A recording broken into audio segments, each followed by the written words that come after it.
So welcome to the last seminar slot for today, Art of Coding slot. And today we will have two lightning talks and UNESCO update, or maybe in other words, this UNESCO might be the third lightning talks. So you get some different perspectives, and everything today will be just like, I would name it, just like maybe new approaches, new perspectives about archiving our own digital culture. How to do it, maybe also from some sort of nerd perspectives or different approaches that could be possible. So this is just like the general topic of the talk. I will do the first lightning talk, and this brings me into the difficult situation that I need to make this talk and be at the same time the timekeeper. So I'm not sure if this works, but yeah, I would just like just right start away with this talk. Viertel nach vielleicht, quarter past, yeah. And the microphone for the questions maybe already I can put. Okay, so here you see how to get a web server for free. The general topic that I'm talking about today is how to operate a web server only with solar energy. Everyone has this picture of there's the cloud, and the cloud is somewhere, and then you have this not operating system, this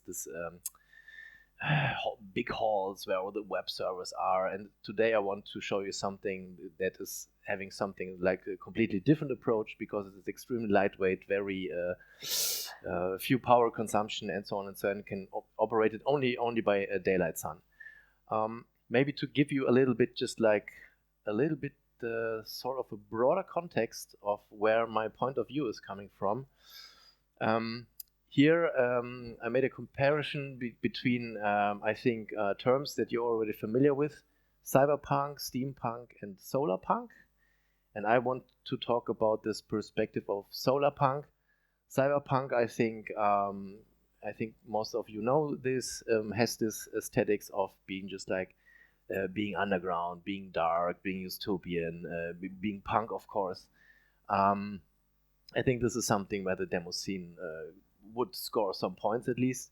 Then there's the thing of steampunk. It's just like retrofuturism. Everything's operated by steam machines. It has just like sort of nostalgic look and feel, and so on.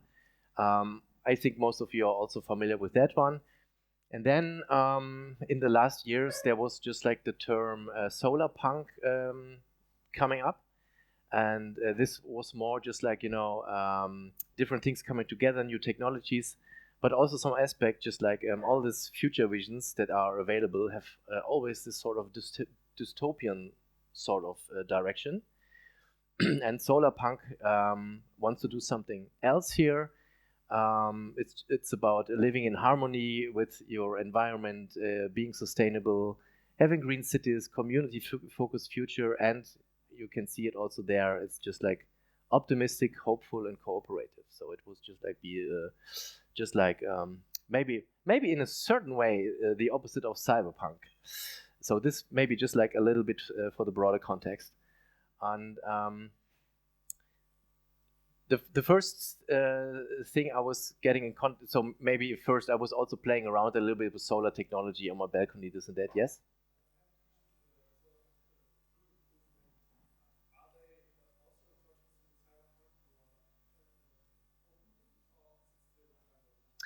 The thing is, maybe that's a very interesting question. The question was, is this somehow related to cyberpunk in a certain way?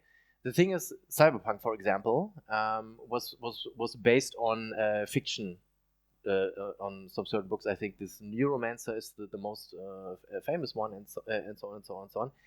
And this is also maybe something interesting about solarpunk in this context, because in this context, solarpunk the term was just like more developing on a how would you call it in English?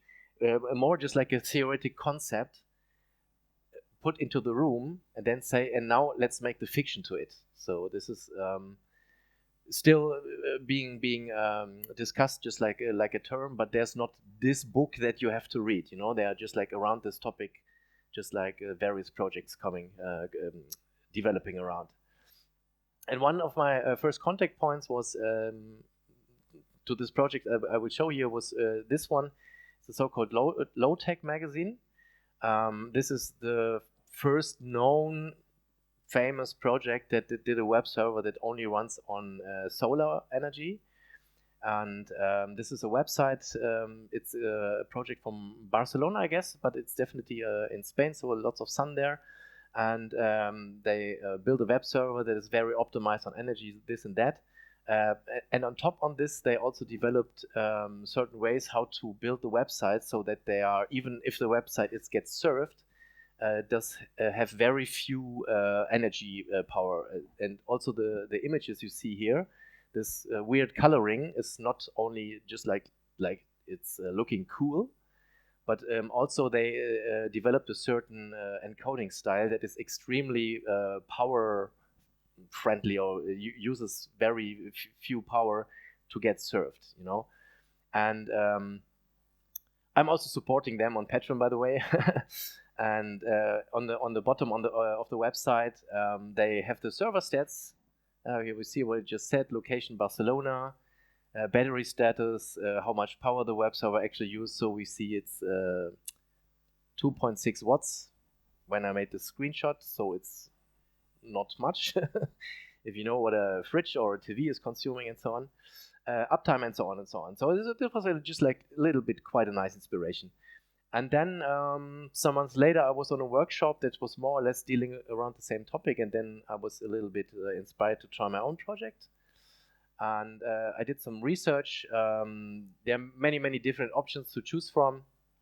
For this project, I made the decision for the Raspberry Pi Zero with a V is with Wi-Fi.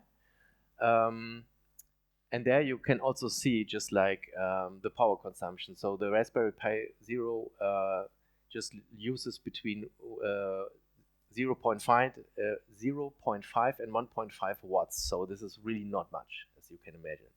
This is something that can really get served directly from the sun. Maybe not at this weather, but if the sun is shining at least. How to get the energy from? There are also different options. You know, here are some recommendations. The thing I'm using is this one. I already had this at home. It's from Shark Geek Storm. It's just like, you know, a simple solar power. You just put it into the sun. Here it has some encoder where it transforms the generated power into USB compatible energy, so that you can just like plug anything that can USB and just like power it with it. And if it goes below the threshold, then it turns the power off. So it also has some sort of management in there. So it's not just like you cannot burn your chips with it or something like that. And this is how it looks in practice. So please search the web server.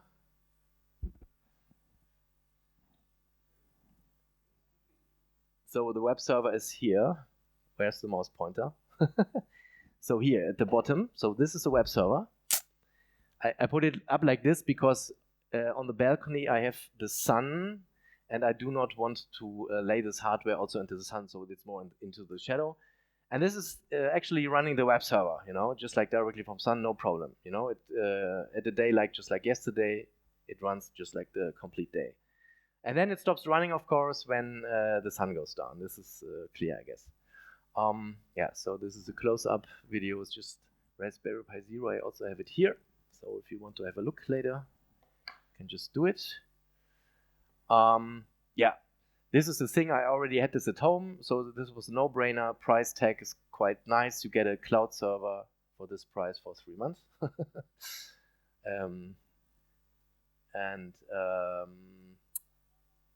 This is how to set it up. It's also super easy. You just download the Raspberry Pi OS Lite thing, headless desktop version without desktop to save energy. Flashing the card, create your Wi-Fi settings because this is connecting through Wi-Fi. You could also connect it with cable, but I read that the cable converter costs more energy than connecting through Wi-Fi, which was also a little bit surprise for me. And then to install the web server, so you connect to SSH on this thing, and then you install the web server. You could choose, examples are there for Python, Node.js, so it's really just a super no-brainer. 2 lines of code, and then you have a web server running. I'm more JavaScript developer, so I would choose the Node server. You can then also additionally configure firewall. So in other words, the setup just like takes 10 minutes, 15 minutes. It's really not much. And then there's another project that's also heard about. This is quite interesting.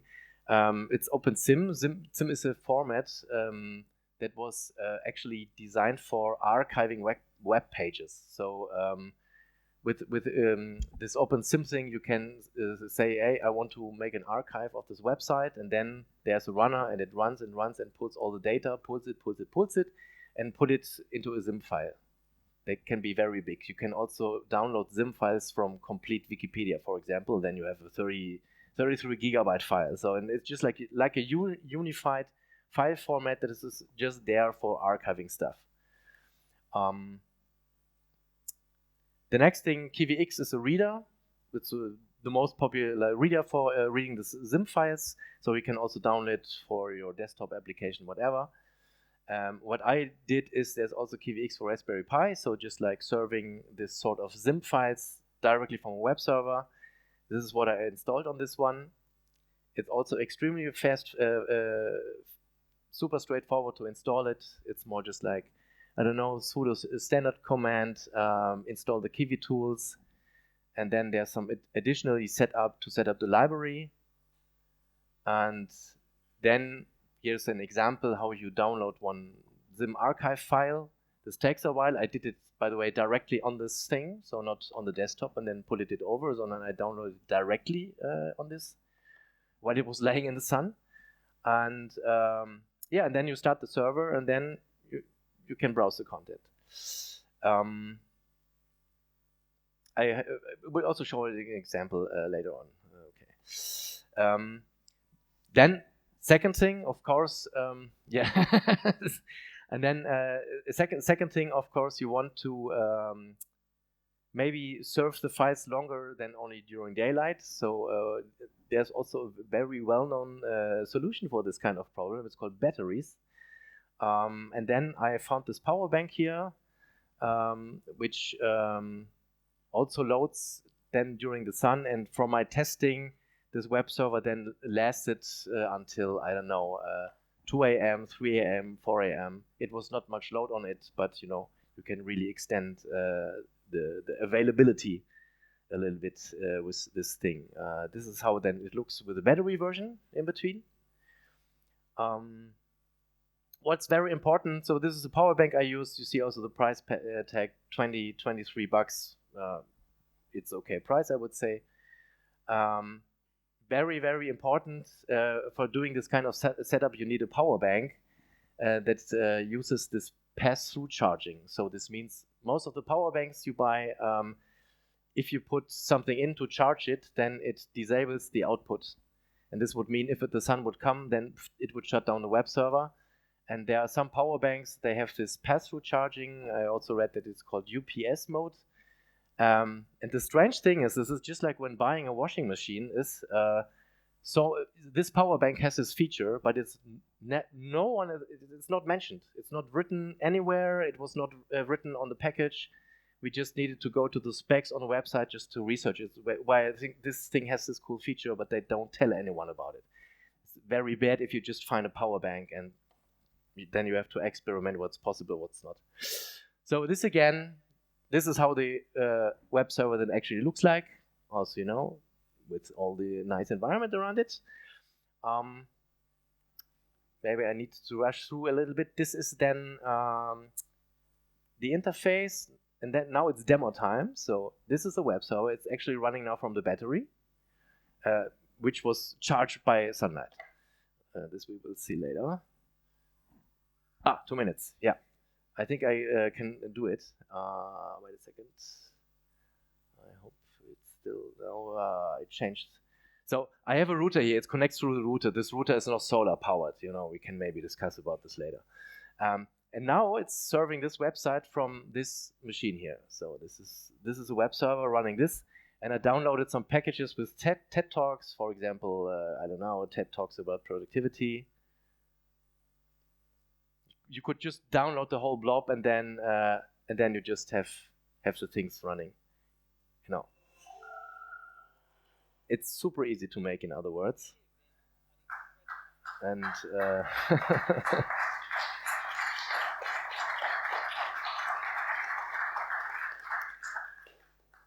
and of course, the next steps would be just like to wrap your head around what files to serve. And of course, we want to serve demo scene files and so on and so on and so on.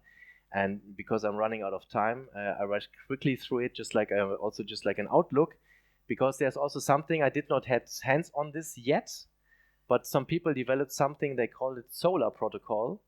And this is quite an interesting thing because they made just like a map from the whole world. And then they just seen what is the sunlight potential during a 24-hour cycle. And then they developed a protocol that where solar-powered servers are available, there the traffic goes. So this is just like an organized sort of protocol network where you could just like serve 24/7 stuff if you wanted. I did not go deep into this one yet, but I just wanted to show that some ideas around this exist. And here again, the network routes internet traffic according to the logic of the sun, where page requests are sent to whichever server is enjoying the most sunlight at the time. So we are working with people around the world who have built and installed servers that host the site alongside their own web content. So bam, that's it. Yeah, I think this is also the end now. If someone wants to try it later, we can just try to just have to connect to this router. This is a password, but we can just do it afterwards. Yeah. That's it.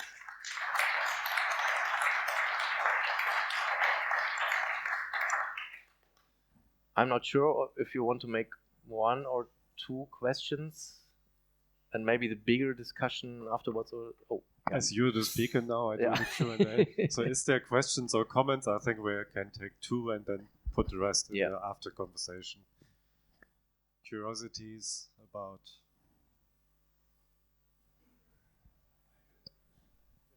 Please. It's not long enough. You can come forward.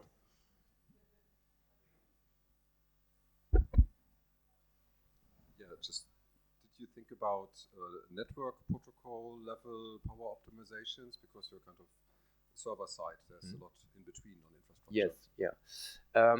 Well, not really yet, but one thing is you pretty quickly come to the point where you really think about power consumption.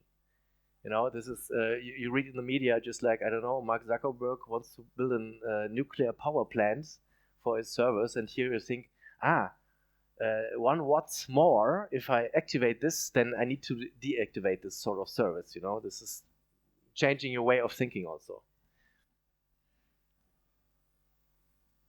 Thank you so far. Thank you. Thank you.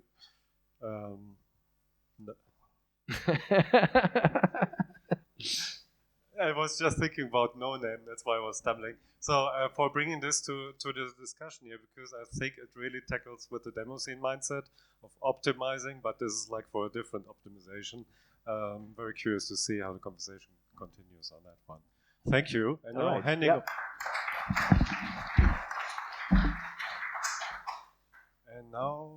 handing over the mic to Madison.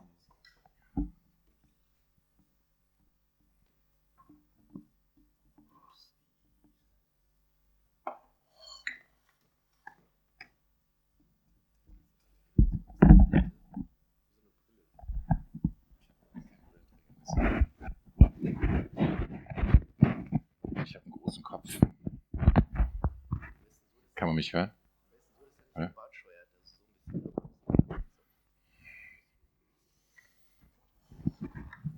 Ich habe einen großen Kopf.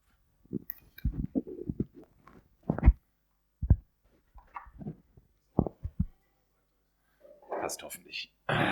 Sehr schön. How's everybody doing? Do you enjoy the party? Yeah. Amiga. So, I don't have much prepared.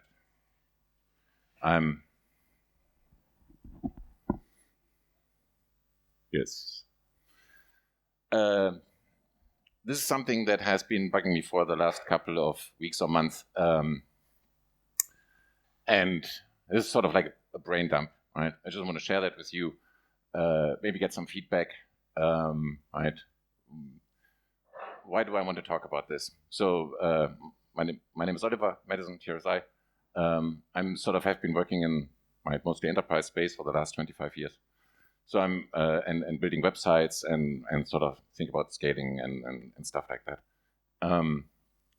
And the last couple of weeks we have been working on our own website, and for that we needed to research a lot of where's all the content. All right, so we want to present on the website our content. By the way, just quick plug here. All right, that's our new website, trsi.org. Right, just go visit it. What we are trying to do there is just try to bring all the TRSI content on a single website. So we have all the demos, intros, graphics, working on music. I try to bring that all in. And then you start hunting for the content.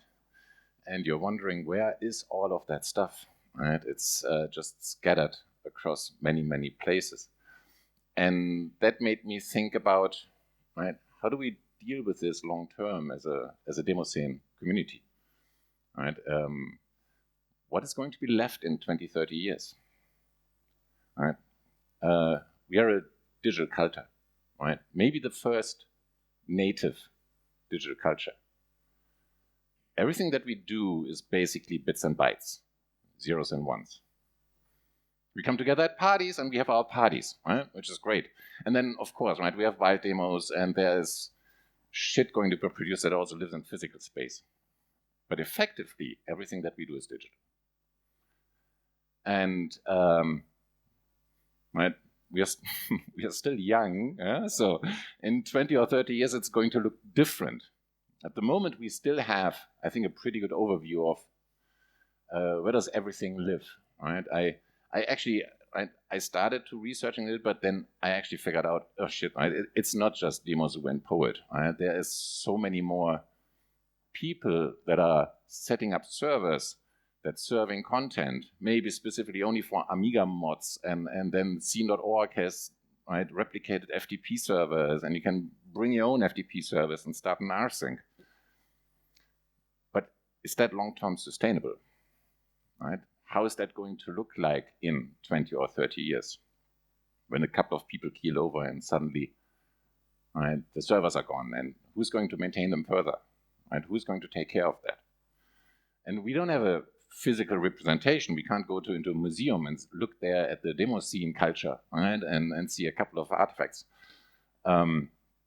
So my concern is a little bit this risk that over the long term, we might run into the problem of just dying a slow and unsatisfying death. Because suddenly all of our digital artifacts are gone. Because the servers are gone. Because the people are gone. And I was just wondering, how is that something that we all should be concerned about? Is that just something that I feel? Right? Do people think differently about this? Have they figured that already out? Right? I think at the moment we are in a pretty good place, but I'm in the age where I try to think long term. Yeah. So what do we have? The binary artifacts are loosely coupled. So there's on scene.org, there's all the binary artifacts. Then you have in Poet and Demozoo and wherever else, you have links there pointing to the download locations. But what if these links stop working again? What if they are not there anymore? What if somehow, I don't know, Demozoo or Poet servers crash, no backup, whatever? I have no idea currently who's behind that. I would be really interested in talking to these people and getting to know more about how these servers, these instances are being managed. So I'm very open afterwards. Just if you know anything, please let me know.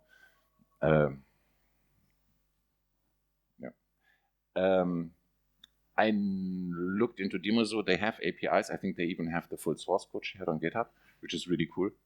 I think we should do that much more. We should do more, share code, share the data. yeah, but there is not really like an open access, right? It's like there's no API standards or data standards or whatever that are there. But don't panic. We are nerds. Right? We have been here for a long time. I think many of us are experts in this type of solution field. Otherwise, these already centralized solutions wouldn't exist. So I think there's plenty of brain power in our demo scene that would allow us to build something to solve that long term, if there's an interest, right? If there's a demand, a need for that. The solution? I don't know. What is the solution? I don't know, right? I have maybe some thoughts, and I can maybe imagine how this could work, but who am I? I'm just a single person. I don't know how that's going to work. But there might be, right? So if we look into some long-term solution, what would be, right, the attributes, right, the capabilities of such a solution, right, that might solve this long-term? Right, and just a couple of notes here, some thoughts. So I'd file integrity, authenticity. Of course, right? These are like the binary files, right? If there's an executable, it needs to be preserved on a precise, right? Be bit precise, byte precise, right? If there's anything wrong in there, then it might even going to crash. So of course there need to be integrity. It needs to be also clearly identifiable, right? Maybe with a hash or something like that. And ideally also, there might be, right, the authenticity.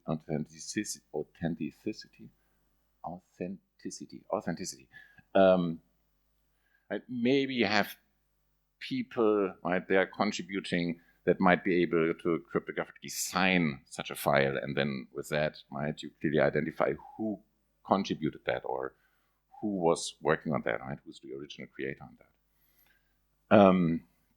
I preserve context and culture. So, of course, the binary files are not everything. I think it might be even more important to preserve all the metadata. Right? Who created it? The credits, right? The publication date, at which party was it released? Right? Of course, platform, right? All the various metadata that are currently stored on Demozoo and on Poet and on Kestra and on various other platforms. Right? That needs to be preserved. Otherwise, you just have that file, and then who's going to start, right, executing that in old machine and trying to look into that and extract it again? At the moment, we have that information. The question is, can we, right, sort of bring that together and provide that in a more open way? Platform and format independence, of course, right? We support the various platforms. And execution experience, yeah, it's great to have the actual binaries, but most of the people in the world can't execute these binaries. So it would be nice to have, right, videos on YouTube or MP3s for the music, right, or high resolution graphics, just in regular graphic formats, that also are being preserved next to the original files. Because how long are our C64s and Amigas still going to run, right? I don't know.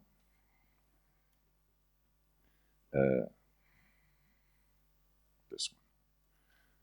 So, right, what else? Rich metadata. So we want to have, right, not just the binaries, but rich metadata.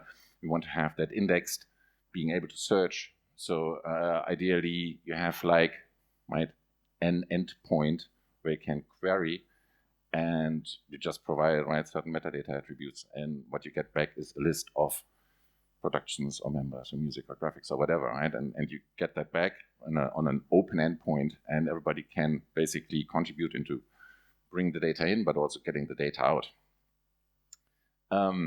Decentralization and resilience. So, right, one of the things that I'm personally looking more into it is like these decentralized solutions that are, how many people opted out here on Facebook for Facebook? How many people are still on Facebook?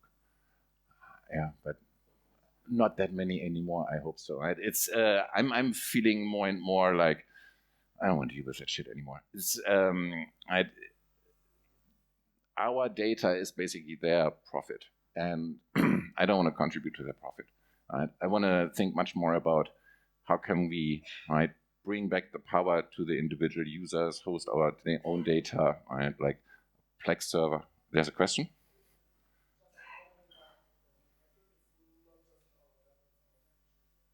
Our what? Our attention. It's not our data, it's our attention. Yes, definitely, right? Yes, of course, right? Our gestures, our attention, right, that is being monetized against us with advertising and everything. I'm not a big fan of that. So the question is, right, how can we maybe get off of that? And right, definitely nothing against Poet and Demoscene and scene.org and all the efforts that they put in, right?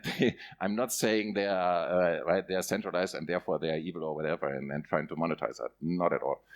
Right? But again, it's right, if we think about what are the right, these resilient architectures that survive long term, right? They are mostly decentralized peer-to-peer and stuff like that. And maybe that is a direction which we can think about. Right, community ownership, openness, right? Of course, it's from the demoscene community, for the demoscene community. Everybody should be able to contribute. I think it's in a similar fashion how it's already being done, right? Maybe then think about the next level, right? And it should be, right? You should be able to experiment with the APIs and the data, and then build stuff on top of it. So, and if you think about this is now like some decentralized data pool, and you have some API access, and now right, you want to build a website like trsi.org, why do I have to now bring all the data again? Right? I can just query the central pool and get the data out and present it on the website, and basically anybody could build their own website yeah, and bring the data there. Probably you have to do some local caching just from a performance perspective, but in the end, it's something like that. And if you think about these resilient architectures that have survived now for the last 15, 20, 30 years or whatever, there's a couple. And SMTP email, you run your own server. It gets harder these days with spam and Google and whatever, but BitTorrent, they weren't able yet to shut it down. Right? They can spy on it and trace it and send you letters from an advocate, but you can also work against that. Right? Tor would be another example, right, to obfuscate your browsing data. I was very surprised. So SoulSeek, I run my own Plex server at home, and I was looking into how do I get my music back that I preserved from the 90s. I'm a little bit of an archivist myself, so I have plenty of old MP3s. And I don't know, was it you that told me that SoulSeek still exists, right? So SoulSeek is like the unofficial successor of Napster. And one of the Napster developers basically built this as an open protocol, peer-to-peer protocol. And you have the clients, and they connect to an origin server, or 2 or 3 are defined there. And then from there, you're basically contributing into the peer-to-peer network. And then once you search for content, and just directly connect peer-to-peer, so there's no intermediate anymore. And SoulSeek still exists. Nicotine plus or so is a nice client on Linux, and it's fantastic. The amount of content that you're getting there. I'm not encouraging this just for the recording here, right? I'm just saying, it's technically really fascinating that this survived. Bitcoin, right? Bitcoin is quite resilient. Right? If governments would be able to shut it down, they would have done it already a long time ago, but they are not. Right? Decentralized network, decentralized peer-to-peer. And Usenet, I think, is going into a similar direction. I also have been recently using Usenet a little bit more again. And you still have this ability to have the Usenet servers, and you have the data synchronization between them. So these are resilient architectures that are less prone to being becoming non-functional anymore because just a single entity dropped out, right? So if one of the servers stops working, the overall network is still coherent and exists, and it still functions and continues to work for all of the participants. And so I'm just wondering, right, what is something, or is it worth long-term thinking about what we can do in this space, right? And is it worth working on that and maybe coming together with a couple of people that are interested in it. Right? These are a couple of protocols that are available in that space. IPFS is definitely interesting, interplanetary file system. Right? So every file gets a hash as an identifier, and then you can serve your own files, but it also does replication with other nodes. BitTorrent, similar fashion, right? With seeding the content. Hypercore, there's a really interesting application. I would recommend you to check it out. It's keet.io, Keet.io. It's peer-to-peer. It's like Signal, right? So you have a chat and you have video calling and audio calling and stuff like that. And it just also connects to an origin server. Then you become one node in the peer-to-peer network, and then you can really do fantastic video calls. And we use that partially. Nostar is a new decentralized communication protocol, popped up like 3 years ago, more with smart fat clients and dumb relays that just relay the messages between the various clients. And ActivityPub, I think that's much more known for, what's the name of the social media? Fediverse, yeah, but the old one, Mastodon, right? I think that's the original, that was I was looking for, right? So these are all decentralized protocols that try to solve a certain problem, and they might be able to contribute into whatever we might think is necessary long term. Yeah, that's basically it, right? So it was just a brain dump. It's just something that goes on in my head for the last couple of weeks, and thinking about how can we preserve this really great, unique culture that we have built up over the last 30, 40 years, and hopefully can make it survive another 50 or 100 years. I think it might be worth doing that. That's it.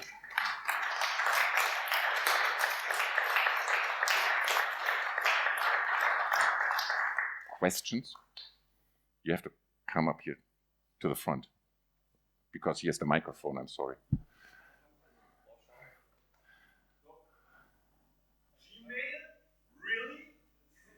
Yes, unfortunately. I don't run my own email server. Yes, no. Yeah, and we don't have yet an email host or email server for TRSI.org. I'm sorry. Yes, okay, please give me a solution to that. I'm happy.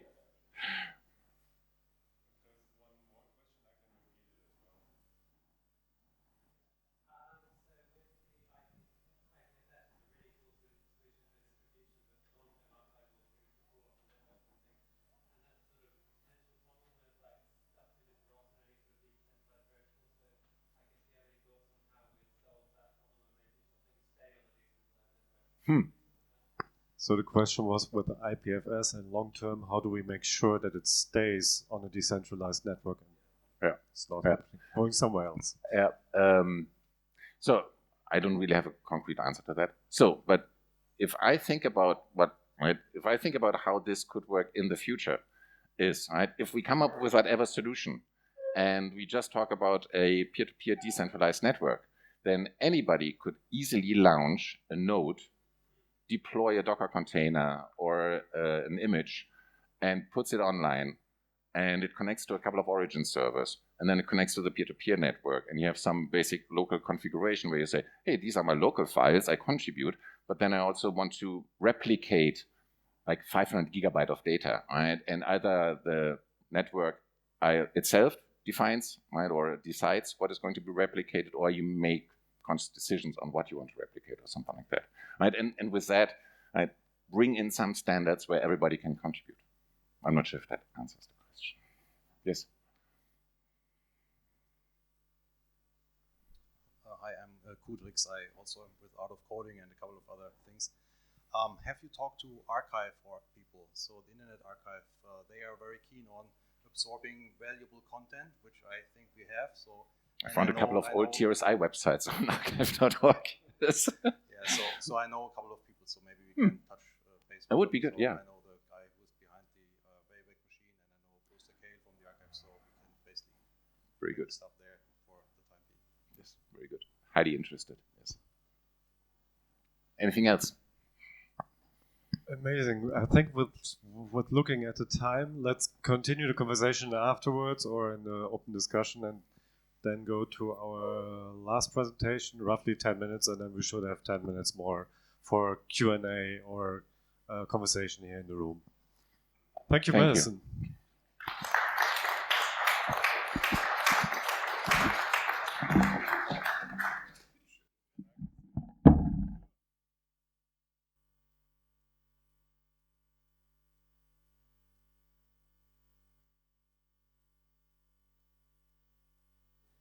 Sorry to whoever is on the stream about the sound. Let me plug in this.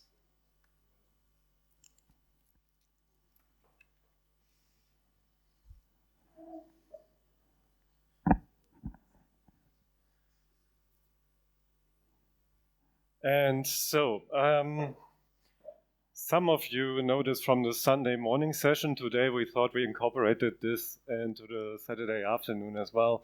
Just a quick update, what has been happening on the Art of Coding, on the major milestones and what's happening next. So that's pretty simple, the overview of what happened in recent year and what's next. So we started as this initiative to bring the demoscene as first global or as first digital culture onto the list of intangible world cultural heritage. And so far, as you know, we have accepted, we got the successes in 7 countries as to be enlisted as national intangible cultural heritage, as first culture ever. So originally, the motivation was these 4 reasons: the preservation of heritage, which is the older I think all of us get, the more important this becomes, of the digital files, but also, of course, of the culture, of the mindset, of what it means to be in the scene and the mindset. I think the older I get and the more I see also the political landscape developing, we have to contribute something with our decentral approach, I guess. That's something I see nowadays adding to it. Then over time, when you did the whole thing to tell and document our story was more and more important, and then to spawn a conversation also which opened doors or motivated or instigated conversations in tangible cultures. Of course, the hacker community, open source. There's many other spaces. Of course, they don't need us. They can do that by themselves. But at least as it's opened on the UNESCO side, maybe also this opens doors. And then, personally, again, to figure out what we have to contribute in the world of today and tomorrow is something, especially in the last year, which resonates more with me. So what happened recently? So in March, as 6th country, so after Finland first, Germany, then Switzerland. Was Switzerland third, Kudrix? Switzerland, Poland. Of course, Poland was third, with a very orchestrated, amazing approach, important. Then Switzerland, then the Netherlands, and now Sweden. And recently, France accepted the demoscene as national immaterial cultural heritage. Sweden, of course, we've been very happy about that, so that Go280 and Cifoid got behind it and brought people in the community behind it. And of course, as I will get to that in a second, as we are still looking for the leading country, then to push for the international application. If you know this Art of Coding initiative, it has been going on for 7 years now. And so far, the aim was always to get to as many national recognitions as we could achieve. And now we're at 7, and especially France is a special one. And also here, thanks to Cécile, Philippe, Johan, Flopine, and all supported on that. There's many more who have been supporting us also in accepting and giving us the trust. You know, the demoscene, again, it's also something which wasn't happening overnight, so the trust needed to be achieved. So thank you for everybody in the countries who stepped up and said, okay, we are pushing forward for an application, because first it needs always the trust by the community in a national area, and then it can be applied. So France is a big one, at least in the logic of UNESCO, because UNESCO is based in France. So Paris, that's the headquarter, international one, is the one where decisions in the end come together. That's then a political process, of course, to decide which community or culture is then enlisted as international, intangible cultural heritage.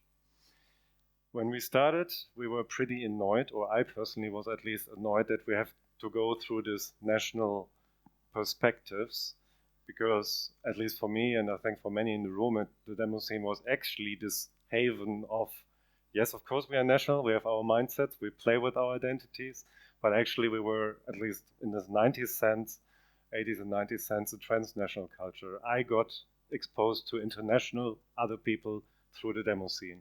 Before in my family never traveled, for example. My parents weren't abroad. So this is something, this mindset, where I think also I always had this hope. Of course, information, digital culture will bring truth, will bring process, and it does. But as you know, if you read, let's say, recent Noval Harari, or if you read The Coming Wave, information doesn't automatically mean that we have progress automatically. It's a complete other debate, but information doesn't lead automatically to progress. If it's not combined with good leadership, with good ethics, with good mindset in that sense, to do something which serves the broader whole than just a few. What happens as well, some of you in the room were recently also in Berlin, so the German Cultural Council, Deutscher Kulturrat, actually created their summer edition. First, originally they thought it would be just about retro culture, so retro computing in that sense. But then they invited more and more people from the scene to write articles, like Nomad, like Bodo, like people from the Deadline team, etc. So, and then actually, I think they also realized, again, it's a living, breathing culture. It's not just going back. It's actually, A, it has never been away. B, there's so much still going on. No Name brought, I think, 100 of these, so he's happy. So he's sitting over there. He's happy to pass them around. I can please take some of these already. User advice. So this is like the general Politik und Kultur. That's the magazine, and the digital focus is like the inner Einleger, like of 10, 15 pages. But in general, it's a great read. So please take one before you leave.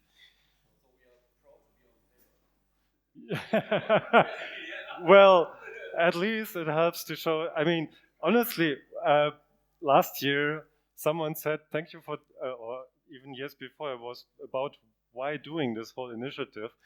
From time to time, people walk up to us and say, thank you for explaining to my mom that it was always worthwhile what I was doing. It's sometimes this external validation. I mean, we're all humans, and I guess, we like that. It is transmedia and cross-media in that sense. At least paper preserves very well. That's one of the strengths. So what's next? In a nutshell, we have a few countries still in this wait state until next opening positions are there. So Denmark, we are waiting that the Royal Danish Library opens the application process again. But in general, right now, we are on this first, second, third wave of countries right at the moment, okay, where we are here.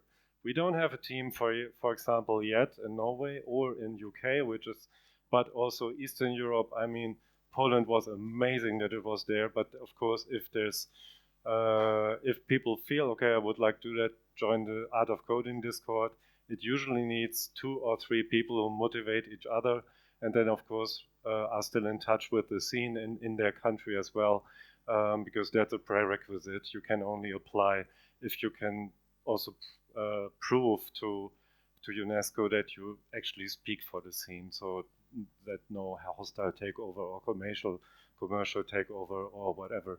People who write about it but don't live it file these applications. So that, reach out if you want to push for that. The Discord is there. It's the same link since 2019. It's also on our website.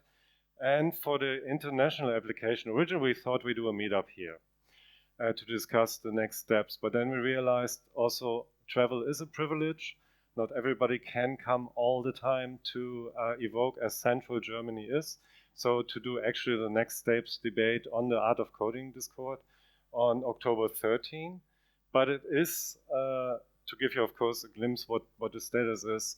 So we sent like an interest letter to the German UNESCO because they are pretty open to us in that sense. But the challenge is, okay, if you haven't been here, the challenge is each country can only nominate one culture per year for international culture. In Finland, for example, sauna is not yet enlisted. So there's a queue. We know there's a queue of 5 years until we would have a chance to be enlisted there. Originally, we thought, of course, Finland is the one who would be the leading country.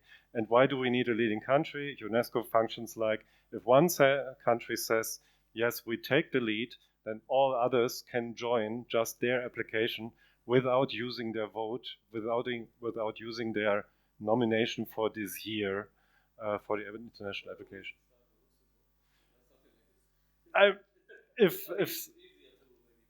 If someone is there and can, I mean, also Switzerland, when the community there thought, okay, Unlock, for example, or then later Kudrix helped, Shana, many others, in the beginning it was like, yeah, but even our demoscene party is not at that regular. Are we still there, etc.? That was in the beginning the hesitation.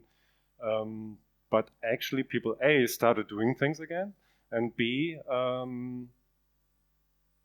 yeah, Kudrix, do you want to add to that?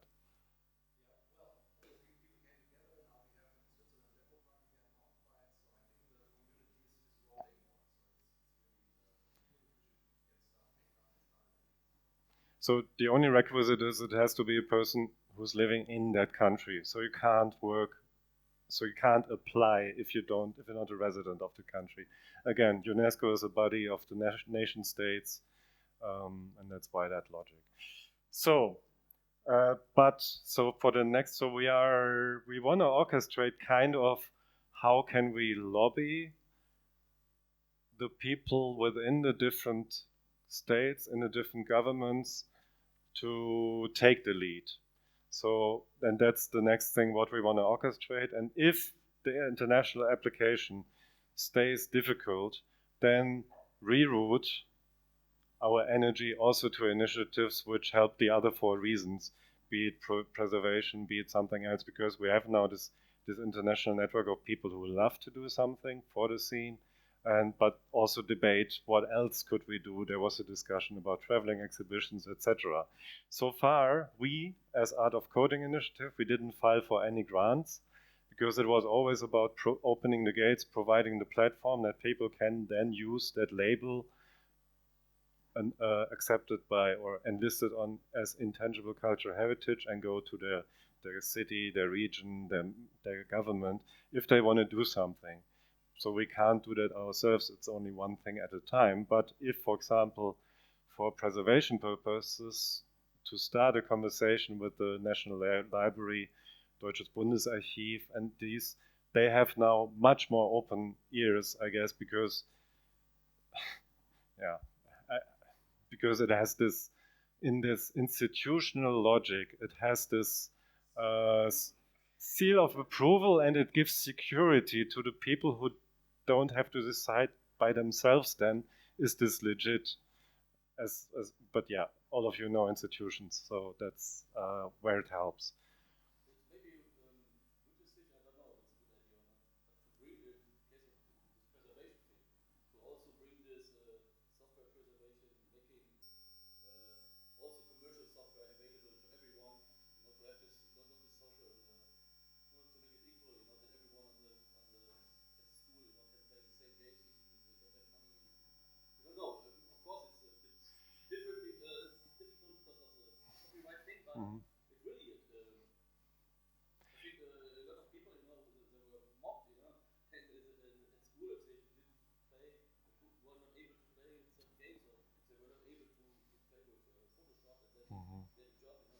just I think this is there has been recently this debate about don't kill games or something about keeping servers online. So actually, the whole if you think about multiplayer games, let's say World of Warcraft as extreme, which established culture over 15 years of Gilden and whatnot, of guilds and communities, or EVE Online, etc. All of that is its own world now, and lived and breathed by people. Of course, it is a tangible discussion. The question is decentral versus central. This would be a complete seminar by itself. But good point. There's no easy answer to that.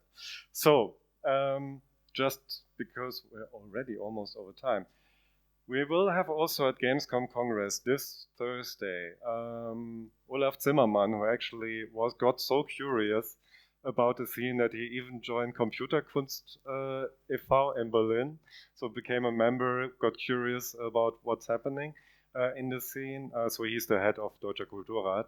He will be there, invited me, also discuss there. I mean, I work on Congress, so in the last 15 years I curate events, but actually I didn't put myself there, so just to be clear. So he invited on a debate actually about this political Politik und Kultur. I still have, I would have some free tickets, so if you're in the region, please don't just reach out to me and I can send you a code so you can register. It's 21st at 10 a.m., so it's really during the day next this Thursday at Gamescom. That's it. Here's my contact details, and actually, there's an email. Yes. Thank you so much.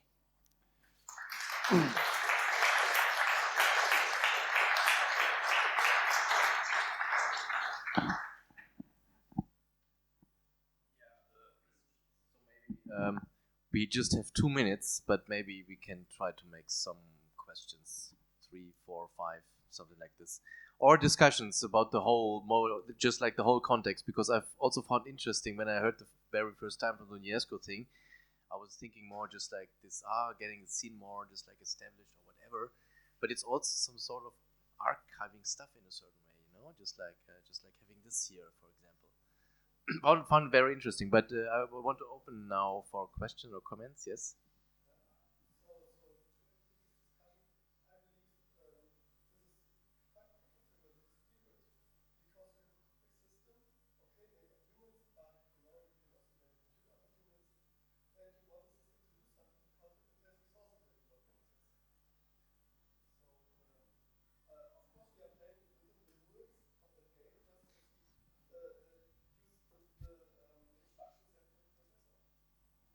You mean just like making these applications for this, or getting officially approved, or what exactly do you mean? Yeah, okay.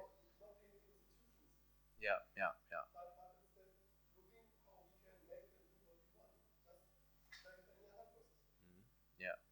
So it was just repeat for the stream, just like use the institutions just like for ourselves and not hate them or whatever. Of course, that's an idea. So when we started in the beginning, it was, of course, why the heck would you start putting like a decentral subculture, which is very much keen on keeping the status?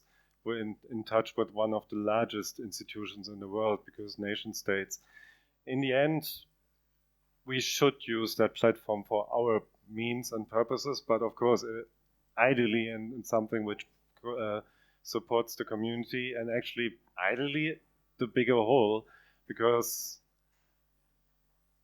just one example, this whole factor of anonymity and the debates on forums and this balance of discussing on forums in an anonymous way.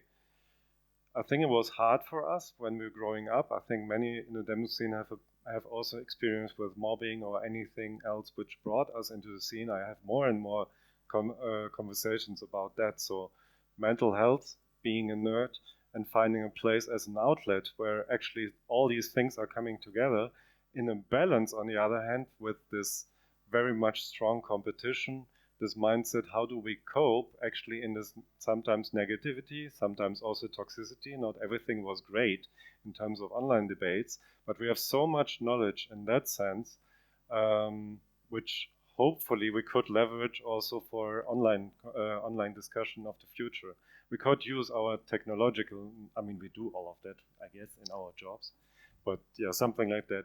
But before we go further in discussions, I would probably, for the stream, close, just looking at Faxe, we could wrap it here and continue the conversation. Then we would wrap the conversation here. We continue here, but everybody who wants to leave can leave. So we have this official end and then continue the conversation for a bit, like 15 minutes more. So thank you very much so far. Yeah, very good idea.